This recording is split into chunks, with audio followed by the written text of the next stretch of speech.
우리 오늘 하나님 말씀 시편 73편 27절로 28절 말씀입니다. 무릇 주를 멀리하는 자는 망하리니 음녀같이 주를 떠난 자를 주께서 다 멸하셨나이다. 하나님께 가까이함이 내게 복이라. 내가 주 여호와를 나의 피난처로 삼아 주의 모든 행적을 전파하리이다. 아멘. 오늘 하나님 말씀의 제목은 하나님께 가까이함이 내게 복이라 라는 제목으로 저와 여러분이 은혜를 나누겠습니다. 우리 옆 사람과 한번 인사할까요? 하나님께 가까이 나옴이 복입니다. 하나님께 가까이함이 내게 복이라. 자, 이제 조금씩 더워지기 시작하죠?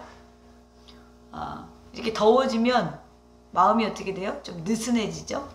이 느슨함을 한번 이렇게 쪼여줘야 돼요. 그래서 요즘에 제가 너무 강한 내용의 설교를 많이 해서 오늘은 편안하게 들을 수 있는 내용으로 나왔습니다. 하나님께 가까이함이 내게 복이라. 예전에 제가 빌레 그레이라는 사람의 삶을 듣고 굉장히 좀 도전을 받은 적이 있고 좀 대단하다 이렇게 생각한 적이 있는데, 이 사람은, 이 빌리 브레이라는 사람은 1800년쯤에 영국에 살던 사람이었어요. 그의 삶은 세상 사람들이 보기에는 좀 미친 삶이었거든요. 왜 미쳤냐면 자신의 아내가 죽었을 때 거실에서 춤췄대요. 그러니까 진짜 죽어서 춤춘 게 아니고 그리고 또 딸이 병들어서 의사한테 가야 하는데 그 자기의 마지막 남은 돈을 가난한 사람한테 줬대요. 그러니까 보통적으로 우리가 상식적으로 생각할 때 상식 밖의 행동을 하고 있죠. 내가 지금 아내가 죽었는데 거실에서 춤춰 기뻐하고, 딸이 병들어서 의사에게 가야 하는데 밖에 찾아온 가난한 사람들을 못 이기고 자신의 남은 돈을 그 가난한 사람들에게 줬단 말이에요. 그런데 이 빌레브리가 왜 이렇게 했냐면, 아내가 죽었을 때 왜 기뻤는가 물었더니 나의 아내 조에인은 빛나는 영광을 지닌 자들에게 갔다는 것이죠. 찬란한 천사들과 함께 거하니까 영광이 있으니까, 나보다 오히려 더 영광된 자리에 있으니까 나는 기뻐할 수 있다라고 했고, 딸이 병들었을 때에도 물론 어떤 사람은 우리 기준, 제가 봐도 조금 지나치죠. 그런데 빌리는 자기 앞에 구걸하고 더 나보다 고통받는 사람들을 외면할 수가 없었다는 거예요. 예수님이면 그 사람들을 외면했겠냐는 것이죠. 그래서 딸을 병원비를 마지막 가난한 자들에게 주고, 오히려 그는 참 차가운 거실에서 무릎을 꿇고 하나님께 전심으로 기도했다는 거예요. 내 딸을 살려주세요. 그래서 그 딸이 기적적으로 낫게 되었습니다. 어떤 그리스도인들은 그에 대해서 말하기를, 빌리 브레이는 커다란 집회를 개최해 본 적 없는 작은 교회, 지금으로 말하면 작은 교회 목사였지만 그는 신실하고 꾸준하고 그렇게 복음을 전했고 그는 가는 곳마다 사람들을 그리스도께로 인도했다라고 그를 평가합니다. 저는 그분이 성경 말씀대로 굉장히 순수하게 살았다고 봐요.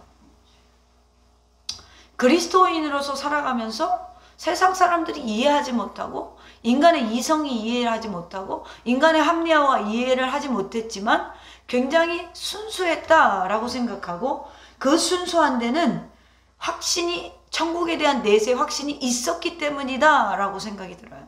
우리는 이 땅이 다라고 생각을 하면 복음 앞에 순수할 수가 없어요. 그리고 내 삶을 순수하게 들을 수가 없어요. 그런데 내세관이 확실한 사람, 천국이 확실히 있다고 믿는 사람은 어떤 상황에서도 하나님을 믿고 의지할 수가 있어요. 왜 그래요? 내가 가야 할 본향을 알기 때문에 그래요. 하나님은 그런 사람에게 자신의 선하심을 베푸고, 또 그들에게 세상이 정말로 세상 사람들이 갖지 못하는 놀라운 기적과 기쁨을 누리게 하시는 줄로 믿습니다. 오늘 시편 73편 1절은 이렇게 말합니다. 하나님이 참으로 이스라엘 중 마음이 정결한 자에게 선을 행하시나. 자, 마음이 정결한 자에게 선을 행하신다는 거예요. 이스라엘 중 이렇게 돼 있죠. 하나님의 백성에 상징하는 거잖아요. 이스라엘은 하나님의 백성을 상징하는 거거든요. 근데 그 하나님의 백성을 상징하는 이스라엘 중에 특별히 선을 베푸시는 대상이 있다는 거예요? 없다는 거예요? 있다는 거예요. 오늘날 우리에게 선하신 하나님을 의지하지 않고 우리는 세상을 너무나 부러워하는 자들이 많아요. 그래서 내 마음에 지금 하나님이 선을 행하시는 조건은 마음이 정결한 자에게 주신다는 거예요. 그래 여기에서 정결은 문맥을 쭉 보면 이방인을 부러워합니다. 시편 기자가. 그러니까 뭐예요? 마음에 세상의 욕심을 품고 있는 자는 하나님의 선하심을 본다 못 본다? 보기 힘들다라는 거예요. 그래서 우리는 세상의 것을 부러워하지 말아야 되는데 사실은 세상에 있는 것을 부러워하는 그리스도인들이 굉장히 많아요. 그리스도인들도 사람이기 때문에 여러분 보고 또 듣고 이런 것 때문에 심리적인 영향을 굉장히 많이 받아요. 안 받을 것 같아요? 굉장히 많이 받아요. 때로는 악인의 형통을 이해하지 못하고 부럽기만 할 때도 굉장히 많아요. 하나님을 믿지 않는 사람이 더 잘되고 불의한 자들이 더 부유하고 더 건강한 것을 보게 되면 문득 부러운 생각이 들 수 있어요. 그러니까 평상시에 나보다 못한 사람이 참 내가 선을 베풀다가도 그 사람이 어떤 계기로 인해서 나보다 좀 상류층으로 갔다던가 나보다 좀 잘 나가는 사람이 되었을 때 우리가 은근히 마음이 꼬일 때가 있어요. 그럴 때 없을 것 같아요? 교회 안에도 그런 감정들이 정리되지 않은 사람들이 굉장히 많아요. 왜 이런 남들의 성공담을 듣게 되면 나 자신과 비교하게 되고 내 자녀와 비교하게 되고 내 부모와 비교하게 되고 그런데 중요한 것은 이런 부러움과 비교의식이 내 안에 계속 되어지게 되면 우리 그리스도인들의 삶에 치명적인 영적인 해를 끼치게 된다는 것이죠. 그래서 사도 바울은 이런 상태를 뭐라고 이야기하냐면 고린도전서 3장 3절에 너희가 아직도 육신에 속했다라고 말을 해요. 그런 감정이 일어나는 건 너희가 아직도 육신에 속한 거야. 너희 가운데 시기와 분쟁이 있으니 어찌 육신에 속하여 사람을 따라 행함이 아니리요 라고 고린도전서 3장 3절에 왜 마음에 내가 교회 안에서 시기가 나고 질투가 나고 왜 저 사람을 멸시하게 되고 남이 잘 되는 걸 진정으로 보여주지 못하고 다른 교회가 부흥하는 것을 진정으로 축복해주지 못하고 다른 교회가 건축하는 것을 진정으로 축복해주지 못하고 또 믿지 않는 우리 형제들이 왜 나는 믿는데 복을 받지 못하는데 쟤는 안 믿고 우상 숭배하는데 잘 되는 거지? 라는 그런 너희 안에 그런 마음이 있다는 것은 너희가 아직도 육신에 속한 자이기 때문이라는 것입니다. 그러니까 세상의 성공의 기준으로 너희가 세상을 바라보고 그 기준으로 내 삶을 바라보는 자체가 바울은 아직도 너희가 육신에 속해서 그렇다라는 거예요. 오늘 시편 기자는 그렇게 인간들의 세상에서 해답을 얻을 수 없는 거예요. 3절 보면 이는 내가 악인의 형통함을 보고 오만한 자를 질투하였음이니라. 16절에 보면 내가 어쩌면 일을 할까 하여 생각한즉 그것이 내게 심한 고통이 되었느니. 이게 뭐예요? 악인의 형통을 질투하다가 자신의 영혼이 좀먹게 되었어요. 지금 시편을 쓰는 사람이 그런 감정을 느꼈다는 걸 고백하는 거예요. 내가 그것을 깨닫지 못했을 때 현실을 원망하고 하나님의 불신하는 말을 했습니다. 쭉 여러분 돌아가서 시편 73편을 쭉 묵상해 보세요. 그래서 그때 17절에 보면 그런 감정들 때문에 고통이 되었는데 16절에 내게 심한 고통이 되었노니 했는데 17절에 하나님의 성소에 들어갈 때에야 그들의 종말을 내가 깨달았나이다. 자, 악인이 형통할지라도 오늘의 악인들이 득세하고 거리를 활보하고 다니는 것 같이 보이지만 깨달은 그 시인의 눈에는 그래도 이 세대는 하나님의 아들들의 구원을 이루는 세대로 하나님께서 주신 것이라는 것이죠. 결론은 악인들을 하나님께서 18절에 보면 주께서 참으로 그들을 미끄러운 곳에 두시며 폐하물에 던지시리니 19절에 그들이 어찌하여 그리 갑자기 황폐하게 되었는가 놀랄 정도로 그들은 전멸하였나이다. 21절로 22절에 보면 내 마음이 산란하여 내 양심이 찔렸나이다. 내가 이같이 우매무지함으로 주 앞에 짐승이오나 내가 항상 주와 함께하니 주께서 내 오른손을 붙드셨나이다. 자, 이 말은 지금 내가 그렇게 부러웠는데 죄의 성소에 들어가서 하나님의 뜻을 알았다는 것이죠. 하나님의 뜻을 알고 세상의 이치를 깨닫고 보니까 하나님이 마지막 때 이들을 심판하실 것이다. 그래서 내가 왜 이런 벌을 받았는지도 모르게 하나님이 이들을 분명히 행악간에 판단할 것이다 라는 걸 깨달았어요. 그리고 나서 자신이 회개하는 거예요. 뭐라고 회개해요? 내 마음이 산란하여 내 양심이 찔렸나이다.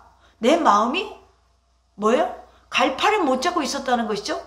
그런데 그 가운데 하나님께서 깨달음을 주셔서 자신의 양심이 찔렸다는 거예요. 그리고 나서 뭐라고 고백하여? 내가 이같이 우매무지함으로 주 앞에 짐승이오나. 이 말은 그래요. 주님, 저는 죄인이라 본능적으로 행했습니다. 본능적으로 행했습니다. 우매무지하다는 건 뭐예요? 깨닫지 못했다라는 거예요. 제가 스스로 멍청했다라고 인정하는 거예요. 그리고 나서 뭐라고 그래요? 내가 짐승이오니. 짐승은 뭐에 따라 움직입니까, 여러분? 본능에 따라 움직이는 거예요. 가만히 보세요. 짐승들이 되게 똑똑해요. 에? 탁 매트 깔아주면 탁 거기 가서 볼일을 보고, 그 자리에 가서 볼일을 보고, 그리고 나가서는 또 이렇게 자신의 영역을 표현하고, 또 음식도 탁 갖다 주면 얼마나 야간지 몰라요? 처음에는요, 사료를, 저도 강아지 키워봤거든요. 사료를 주니까 사료를 그렇게 잘 먹더라고요. 그러니까 강아지가 한 살이 성인 1세부터 20세, 그러니까 다 자랄 때까지의 그 기간이라 엄청 먹어요. 사람도 그 기간에는 잘 먹잖아요. 그래서 돌을 먹어도 소화가 된다는 거예요. 그런데 사료를 주니까 잘 먹더라고요. 그런데 얘가 고기를 줘 버릇하니까 사료를 안 먹어요. 근데 사람은 뭐라는지 알아요? 얘가 이렇게 똑똑하다. 벌써 맛을 알아? 본능적으로 맛있는 걸 느낀 거예요. 맛을 알아가 아니라 고기가 더 맛있다는 본능적인 걸 느꼈기 때문에 그 고기를 내가 밥을 안 먹고 있으면 주인이 준다는 게 얘가 이게 패턴이 습성이 된 거예요. 그래서 강아지나 고양이가 고집이 센 게 아니고 본능적으로 움직이기 때문에 사람은 생각을 하기 때문에 못 이기는 거예요. 그런데 얘가 사람을 알아본다고 똑똑하다 그러잖아요. 짐승은 본능적으로 굶기면 밥을 찾게 돼 있어요. 그러니까 본능적으로 움직이게 돼 있다는 거예요. 그렇기 때문에 오늘 본문에서 뭘 얘기하냐면 내가 사람인데 주님 육신에 속해가지고 본능적으로 움직였어요. 그리고 자신을 굉장히 하나님 앞에 연약하게 표현하고 있는 거예요.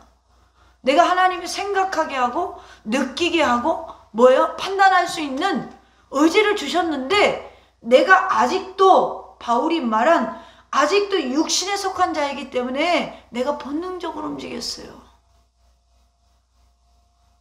그러나 여기에 접속사가 생략이 되었지만 23절에 그러나 내가 항상 주와 함께하니 그럼에도 불구하고 내가 항상 주와 함께하니 주께서 내 오른손을 붙드셨나이다. 이건 옆에다 써놔야 돼. 그래도 축복하시는 하나님. 뭐예요? 내가 육신 가운데 속해서 엉망진창으로 살았는데 그래도 내가 엉망진창으로 사는 가운데 주일 지켰어요. 11조 드렸어요. 하나님 믿는다고 했어요. 그러니까 그래도 내가 짐승처럼 본능처럼 살아도 나를 축복해 주셨다는 거예요. 그걸 깨달으니까 오늘 본문에 뭐라고 그래요? 28절에 하나님께 가까이함이 내게 복이다 라는 것을 복의 주체를 깨달았어요? 몰랐어요? 알았다라는 거예요. 그래서 이 시편 73편은 진정으로 복의 의미를 깨닫게 되는 한 시편의 어떤 뭐예요? 인생의 과정을 지금 마지막을 클라이막스는 뭐예요? 하나님께 가까이 하는 것이 복이다 라고 외치면서 끝나는 것입니다. 우리가 지난 수요일에 마음이 청결한 자는 복이 있나니 같은 맥락이죠. 그들이 하나님을 볼 것이며, 마태복음 5장 7절에 하나님을 보는 것이 진정한 복임을 시편의 기자도 깨달았다는 것입니다. 오늘 시편 73편은, 오늘 본문은 시편 73편의 결론이기도 하지만 그 결론은 하나님께 가까이 가는 것 자체가 복이다 라고 합니다. 이 말은 시편의 모든 결론이에요. 시편의 결론은 인생의 무능과 허물을 노래하고 하나님께로 돌아가자라는 거예요. 여러분, 세상의 시인은 감정이나 어떤 역사나 체험들을 시로 표현했지만 시편의 기자들은 인생에 겪어보니 우리가 돌아갈 곳은 여호와 하나님 한 분이라는 거예요. 그 손에 붙잡히지 않으면 우리는 교회 안에 있으면서도 아직도 육신에 속한 생각을 하게 된다는 것이죠. 시편의 기자들은 자신의 체험을 진술하면서 그 체험에 대한 자신의 반응을 기록하고 여러 가지 겪을 수 있는 인생의 갈등과 시험이 많지만 인생의 삶의 원리를 말하면서 오늘 본론이 끝나게 됩니다. 어떤 의미에서 73편의 시인이 내린 이 궁극적인 결론은 오늘 우리의 모든 인생의 입장을 둘로 나누어서 생각하게 하는데, 인생을 분류하는 여러 가지 방법이 있지만 하나는 이 모든 인생들이 하나님을 멀리 떠나 있다던가 아니면 하나님께 가까이 하거나 둘 중에 하나라는 거예요. 즉 어떤 인생은 천국으로 가는 길을 가고 어떤 인생은 지옥으로 가는 길을 걷고 있다는 것입니다. 성경은 이렇게 인생을 둘로 나눕니다.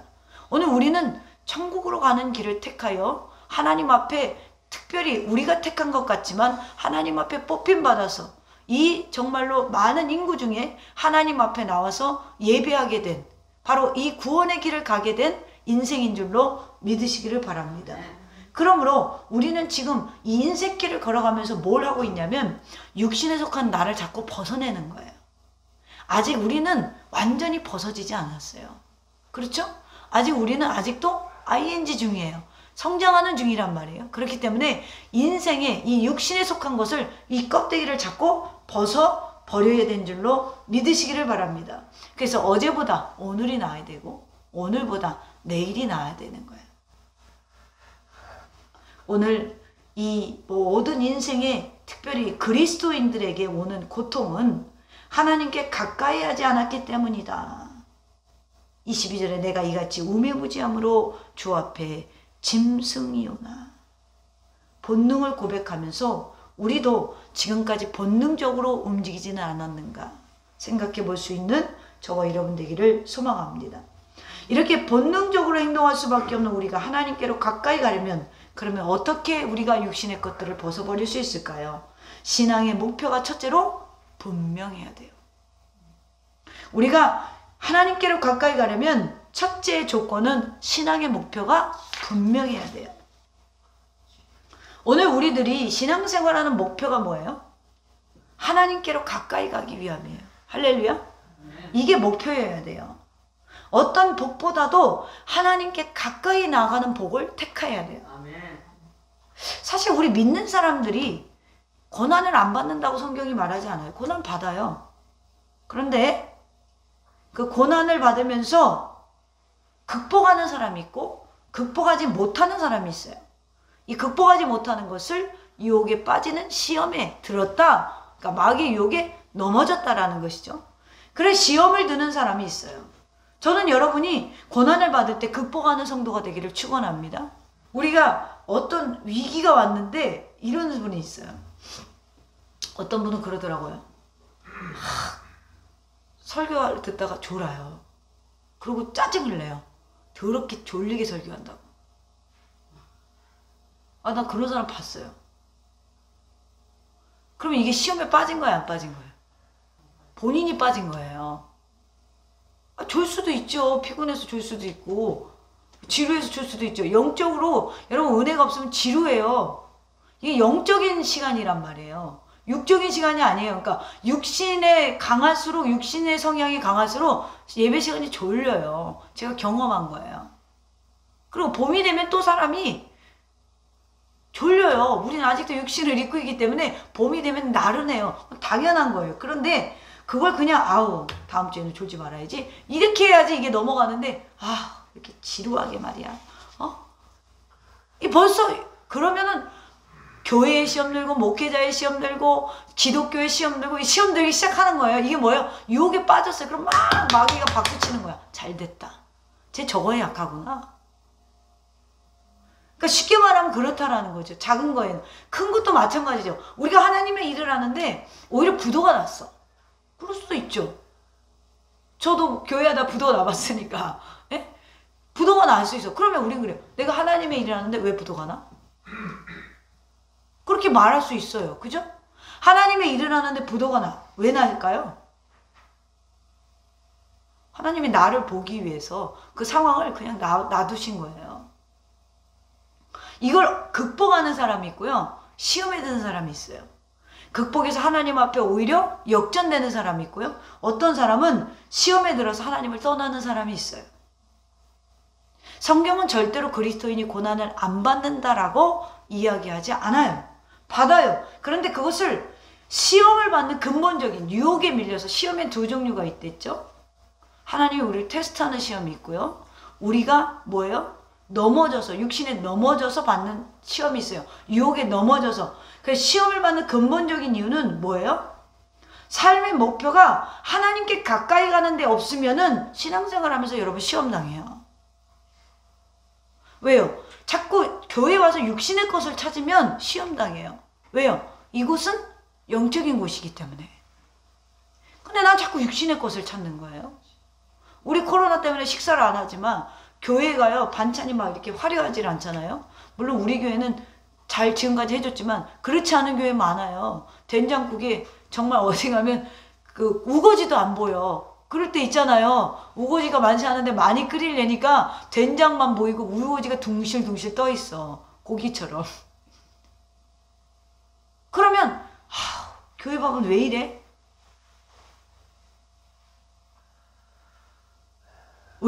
왜 이래? 왜 이렇다고 생각을 해요? 왜 이래가 왜 나왔다고 생각해? 지금 교회 와서 맛있는 밥이 없어서 육신의 만족을 못 시켰기 때문에 굉장히 지금 여러분의 수준에 맞춰서 얘기하고 있는 거야. 큰 시험거리 얘기 안 하고 그 육신의 만족의 입맛을 찾는데 그게 주어지지 않을 때 우리는 뭐가 일어나냐면 짜증이 일어나요. 신앙생활도 마찬가지라는 거예요. 하나님께 가까이 가는 것이 목표에 두지 않으면 우리가 신앙생활하면서 무조건 잘 돼야 되는데 안 될 때, 내 삶이 펴야 되는데 안 펴질 때 우리는 시험에 빠지기가 쉬워요. 왜요? 아직도 육신에 속해 있기 때문에. 모든 타종교인들이 그렇듯이 단지 자기를 위한, 자기 윤택하고 평안한 삶을 추구하기 위해서 종교가 필요하고 하나님도 믿는다는 너무나 단편적인 입장에서 신앙생활하는 사람이 교회 안에 오늘날 너무나 많다는 것입니다. 이런 신앙은 고난이 왔을 때 시험에 쉽게 빠져요. 하나님을 가까이 하고 섬기며 하나님을 위하여 사는 삶보다는, 여러분 그러니까 가장 이상적인 신앙은 뭐냐면 환경이 어려워질 때 나는 하나님께 가까이 간다는 걸 잃지 않는 사람, 그 목표점이 잃지 않는 사람. 여러분 명궁은 뭐예요? 명궁은 바람을 읽는 사람이 명궁이 될 수 있어요. 화살 잘 쏘는 탁 해서 딱 관역에 맞췄잖아요. 우리나라 사람들이 화살을 좀 잘 쏘는 편이잖아요. 올림픽 나가면. 근데 보면 바람을 읽는단 말이에요. 그럼 거기에 풍속도 무슨 속도 뭐 이렇게 딱딱딱 뜨더만요. 요즘에는 그걸 잘 읽는 사람이 그 바람을 타고 활이 가게 한다는 거예요. 그러니까 환란이 오는 사람은, 환란이 왔을 때 신앙이 좋은 사람은 이 환란을 잘 타고 흔들림 없이 가요. 이풍랑 이년하여서 주 앞에 가는데 어떤 사람들은 바람이 탁 환란의 바람이 불면 활이 절로 가버려. 관역을 빗나가버려. 왜요? 환란이 오는 것을 예측하지 못하는 인생을 살아가기 때문에 그래요. 그렇게 교회에서 환란이 온다고 인생에 올 수 있습니다 라고 말을 해도 이거를 뭐예요? 예측하지 못하는 거예요. 왜 그래요? 우리가 우매무지해서 깨닫지를 못하는 거예요. 하나님을 가까이 하고 하나님을 섬기며 하나님을 위하여 사는 삶보다는 여러분 그저 은혜만 받으려고 하고 내가 뭔가 하나님께 구하고 이런 사람은 늘 시험이 도사리고 있어요. 오늘 본문의 시인도 14절에 보면 나는 종일 재난을 당하며 아침마다 징벌을 받았도다. 자, 내가 종일 재난을 당하며 아침마다 징벌을 받았대요. 뭐예요? 매일 자기가 괴로움을 당했다라는 거잖아요. 왜 당했어요? 앞부분의 내용을 보면 악인이 왜 잘 되는 거야? 나 그것 때문에 정말 미쳐버리겠어. 나는 하나님 잘 믿으려고 그러는데 쟤는 왜 잘 되는 거야? 오히려 날 공격하네. 나 열받아서 돌아버리겠어. 이랬다는 거예요 지금. 표현을 너무 잘 해놨잖아요. 나는 그래서 종일 재난을 당하고 아침마다 징벌을 받는다는 거예요. 스스로 뭐예요? 시험의 도가니에 빠졌다라는 거예요. 여러분 신앙생활을 잘하면서도 신앙의 초점을 흔들려 버린 거예요. 환란의 바람을 타버린 거예요. 감정이 하나님 앞에 기쁨이 없고 감사가 없게 돼버린 것이죠. 하나님에 대해서 관심이 없고 내가 지금 하나님의 무엇을 기뻐하는가 생각할 수 있는 여건이 지금 이 시인에게는 없어요. 왜 그래요? 환란에게 완전히 사로잡혔기 때문에. 그저 그냥 내가 뭔가 신앙생활을 하면서 복을 받을 줄 알고 내가 아직도 육신에 생각한 그런 생각을 했는데 내가 이 일을 하면 될 줄 알았는데 안 됐단 말이에요. 그러니 이방인들이 죄를 짓고도 부패하고 누리는 데에서 질투가 났고 하나님에 대해서 불신하기 시작했다는 것이죠. 오늘 우리는 어떻습니까? 이 시인이 신앙생활 안 했나요? 했으니까 시편을 썼겠죠. 이 시편의 저자가 누구냐면 아삽이라는 사람이에요. 아삽이 누구냐면 다윗의 성가대장이에요. 굉장히 신앙을 깊이 갖고 있던 사람이에요. 근데 그런 사람이 내면에 이런 문제를 갖고 있었어요. 드러나지 않는 자기만의 내면에 이런 감정을 갖고 있었어요. 새벽마다 기도하는 사람, 찬양으로 하나님께 영광 돌리는 사람, 선을 행하는 사람, 예배를 빠지지도 않고 전도하는 사람, 연보도 드리고 11조도 드리고 우리 중에 이렇게 행하는 사람이 있을까 할 정도로 충성된 아삽이 마음속에 지금 일어나는 이 분노는 바로 육신으로부터 나온 것일까요? 영적으로부터 나온 것일까요? 마치 계시록의 7교회 중에 에베소 교회같이 여러 면에 열심이고 칭찬을 받은 사람. 그러나 그 교회는 하나님이 책망하시죠. 너의 처음 사랑을 잃어버렸다. 아삽은 하나님께 자신이 멀리 떠나 있다는 것임을 이제 깨닫게 됩니다. 교회 안에 있었으나 자신의 마음이 하나님과 멀리 있었다는 것을 깨닫게 됩니다. 신앙생활 하지 않은 거 아니에요. 하나님과 마음이 멀어졌으면서도 예배를 드리고 기도를 하고 전도도 하고 교회 충성도 했어요. 그러나 이것이 하나님께로 가까이 가는 것을 위해서 할 수 있고 그렇지 않을 수도 있다는 것을 오늘 우리에게 경고해 주는 것입니다. 내가 교회 안에 있었으나 내 마음은 하나님께 멀리 있었다는 거예요. 왜 그랬을까? 왜 이렇게 됐을까? 왜 이 멋진 성가대장이 이렇게 되었을까? 여러분 마치 이런 거예요. 어떤 귀한 정말 손님이 우리 집에 오게 되면 그 집주인은 정성껏 음식을 준비합니다. 그쵸? 준비 안 해요? 배달 음식 시킬 거예요. 배달 음식을 시켜도 어쨌든 열심히 돈 번 거잖아. 에? 열심히 벌어서 비싼 거 사주면 되잖아. 에? 어쨌든 정성이 들어갔단 말이에요. 그런데 그 사람의 취향을 모르고 어떤 시골에 갔는데 말이죠.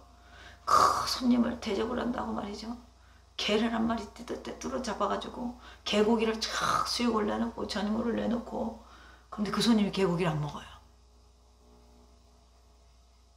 그럼 그게 열심히 허사죠. 국물 한번 떠먹을 수가 없으니까. 저 아는 목사님은요, 위가 약해가지고 잡곡밥을 소화를 못하는데 시골에서 심호할 때 신방을 가면 또 전 주의종이 왔다고 온갖 잡곡을 넣어가지고 밥을 해가지고 주면 안 먹을 수는 없고 그걸 먹고 논두렁을 건너시다가 토를 다 했다는 거예요. 소화가 안 되니까. 실제 인물이에요, 실제 인물. 끝자만 저랑 다른 분이 있어요. 그런데 왜 이런 현상이 일어나요? 보신탕 끓이기 전에 그분의 취향을 한번 물어보면, 잡곡밥 하기 전에 어떤 밥을 좋아하는지 취향을 한번 물어봤다면, 논두렁을 넘어가다가 토할 일도 없고, 냄새만 맡아도 역한 그 보신탕을, 저 보신탕 안 먹어요. 보신탕을 끓일 일도 수고할 필요도 없었어요. 바로 이와 마찬가지로 우리가 신앙생활을 한다는 거예요. 하나님이 정말 원하시는 걸 모르고 내 열심에 취해서 살아요. 하나님이 나를 향한 정말 원하시는 거, 정말 원하시는 삶은 다시 1절로 돌아갑니다. 하나님이 참으로 이스라엘 중 마음이 정결한 자에게 선을 행하시나. 나는 거의 넘어질 뻔했다 라고 시편의 기자가 고백해요. 이스라엘 중에 정결한 자에게 하나님이 선을 나타내시는데, 하나님이 역사하시는데, 나는 마음이 정결하지 못해서 쉽게 말하면 2절에 보면 나는 거의 넘어질 뻔했다. 여러분, 이건 굉장히 우리에게 깨달음을 주는 말씀이에요. 여러분은 지금 제가 신방 간다는데 저의 취향을 몰라서 개고기집을 섭외하고 있지는 않습니까?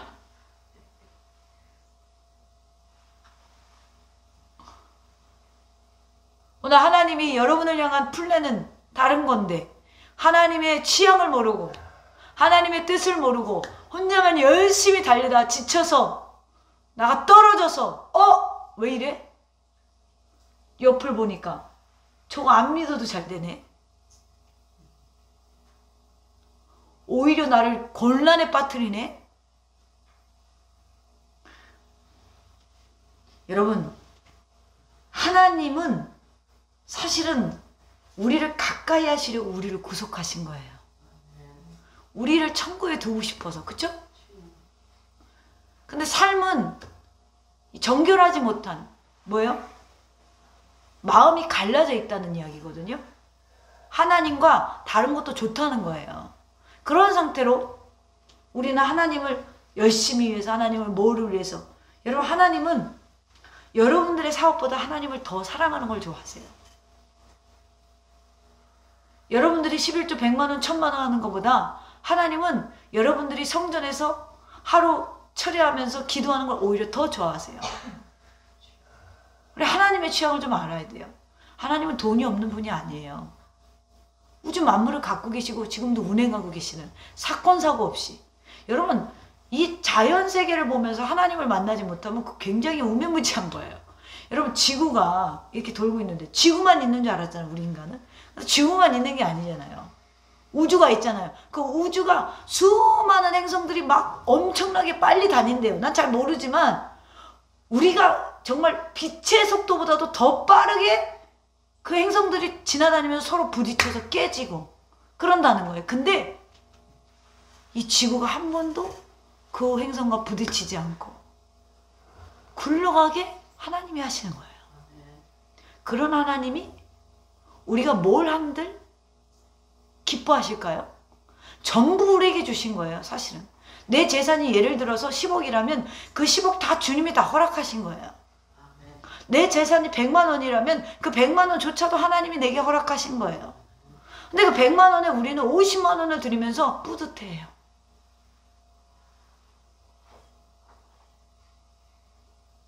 이 뿌듯은 타종교에도 있는 거예요. 하나님이 원하시는 건 나를 믿으면 너희는 당연히 그렇게 행하게 돼 있어. 나를 닮으면 너희 당연히 너희 살을 내어주고 너희 삶을 내어주고 친구를 위해 목숨을 걸 수도 있는 상태까지 될 수 있어. 그러니까 나는 너희와 사귀고 싶어. 나는 너희와 정말 친밀히 사귀고 싶어. 신랑이 신부를 기다리듯이, 신랑이 신부를 맞이하듯이. 그게 진짜 너한테 복이란다 라고 오늘 주님이 우리에게 말씀하시는 거예요.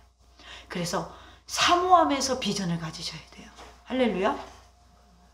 하나님을 사모하면서 내가 무슨 성전을 짓고, 하나님을 사모하면서 내가 무슨 10의 1조로 얼마큼 하고 싶고, 내가 하나님을 사모하면서 찬양을 드리고 싶고, 내가 하나님을 사모하면서 이웃을 살리고 싶고, 첫째는 하나님을 사랑하셔야 돼요.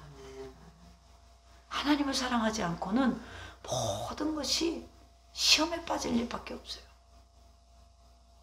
저는 이 1, 2절의 아삽의 고백이 바로 우리가 할 수 있는 고백이라고 생각해요. 우리도 거의 넘어질 뻔하였는데 주님이 우리를 붙잡아 주셔서 오늘 이 자리에 있는 거 아닙니까? 사랑하는 성도 여러분, 신앙생활하는 이유가 뭐예요? 이제까지 종교적인 습관이었습니까? 오늘도 하나님께 가까이 나아감 없이 그저 누가 가자니까, 누구 때문에 습관적으로 의지에 앉아 구경하는 예배 드릴 수 있어요. 그러나 예배는 보는 것이 아니에요. 예배는 드리는 거예요. 단어 수정해야 돼요. 예배를 본다고 하죠. 굉장히 잘못된 거예요. 보는 게 아니에요. 여러분들이 참여하시는 거예요. 드리는 거예요. 여러분들 자신이 거룩한 제물로 드려지는 시간. 그러므로 예배는 드린다라고 표현하는 것입니다. 하나님께서 이것저것을 우리들에게 은혜를 주시고 하나님께서 말씀하고 기도하고 들을 때에도 우리가 더욱더 가까이 나가는, 여러분 본능을 억제하고 우리 영적인 삶을 하나님 앞에 가까이 나가서 정말 하나님을 사랑하는 저와 여러분 되기를 축원합니다. 두 번째로 우리가 이렇게 본능적으로 행동할 수밖에 없는데 하나님께로 가까이 가려면 마지막 두 번째로 어떻게 해야 되는가? 하나님의 성소에 거해야 돼요. 지금 아삽이 어디서 전환 터닝 포인트가 됐어요. 17절에 하나님의 성소에 들어갈 때에야, 그때에 이렇게 표현할 수 있죠. 그때에 바로 깨닫게 되었다는 거죠. 말씀을 사모하시기를 바랍니다. 기도를 사모하시기를 바랍니다. 그 어느 때에 우리가 깨달을지 모른다는 거예요. 하나님의 전을 사모하라는 건 결국에는 성소라고 표현했지만 하나님과 교통할 때, 영적인 교감이 일어날 때 드디어 깨닫게 된다는 것입니다.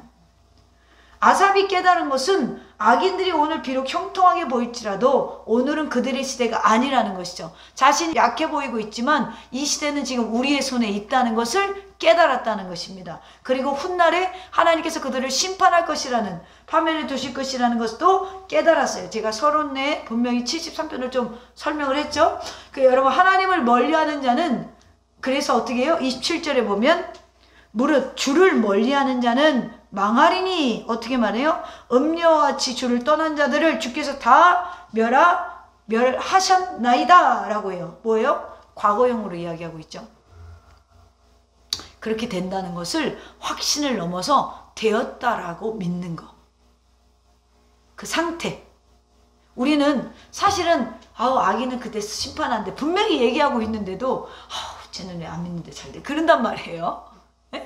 나 열심히 믿는데 왜 안 되고, 저렇게 못돼 처먹었는데도 세상에 저렇게 건강하네. 이렇게 나는 오히려 하나 잘 믿는데도 만성 위장병으로 시달리는데 말이죠. 그럴 수 있는데 거기에 우리는 뭐예요? 그들이 분명히 하나님께서 주를 떠난 그 마음, 주를 떠난 그 삶, 하나님께서 다 멸하셨나이다. 그의 심판을 나는 확신합니다. 하나님께서 갚아주실 것을 나는 확신합니다. 이 신앙이 불붙듯 지금 아삽의 마음에 일어나는 거예요. 여러분, 오늘 말씀은 사실은 애매하게 의를 행하면서도 애매하게 고난을 받는, 오늘의 현실에서 악인들에게 핍박을 당하는 사람들에게 세상을 보고 자신을 볼 때 실망하는 성도들에게 굉장히 많은 위로가 됩니다.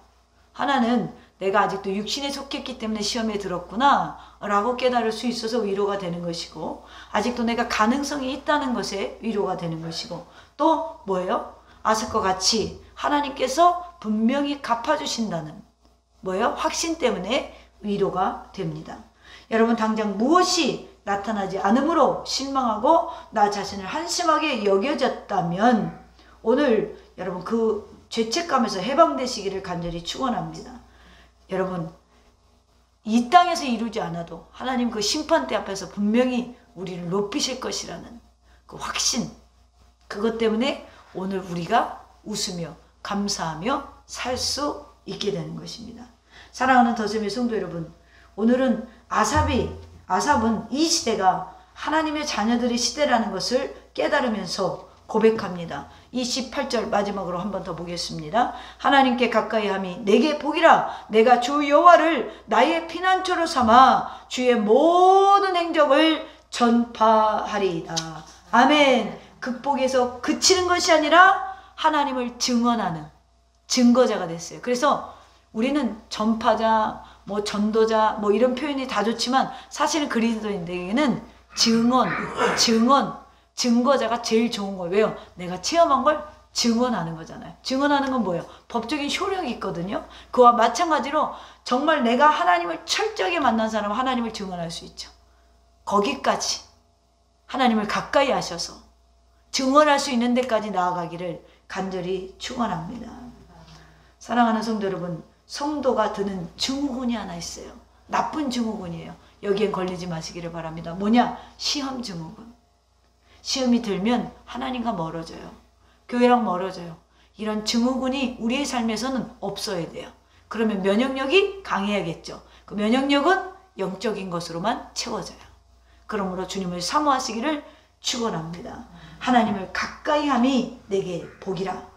야고보서 4장 8절에 하나님을 가까이 하라. 그리하면 너희를 가까이 하시리라. 죄인들아 손을 깨끗이 하라. 두 마음을 품은 자들아 마음을 성결케 하라. 사랑하는 성도 여러분, 이제 세상을 보고 자신을 보지 말고 하나님을 보고 자신을 보고 세상을 보시기를 바랍니다. 세상을 보고 나를 보면 비교하고 아프고 상처가 많아져요. 그러나 하나님을 보고 그 하나님을 사랑하고 그 안에서 비전을 품고 자신을 귀한 존재로 생각하세요. 우리는 천하보다도 귀한 생명이에요. 하나님 보시기에 정말 아깝고 심히 보시기 좋은 사람들입니다. 그러므로 하나님을 보고 나를 보고 그리고 세상을 보세요. 그러면 나는 어느덧 내 안에 자부심이 생기게 돼요. 내가 해야 할 일, 내 사명을 보시기를 바랍니다. 그리고 하나님께 가까이 나가시기를 바랍니다. 그래서 이제 하나님의 자비하심의 은총 속에서 풍성한 영적인 삶을 살아갈 수 있기를 주님의 이름으로 축원합니다.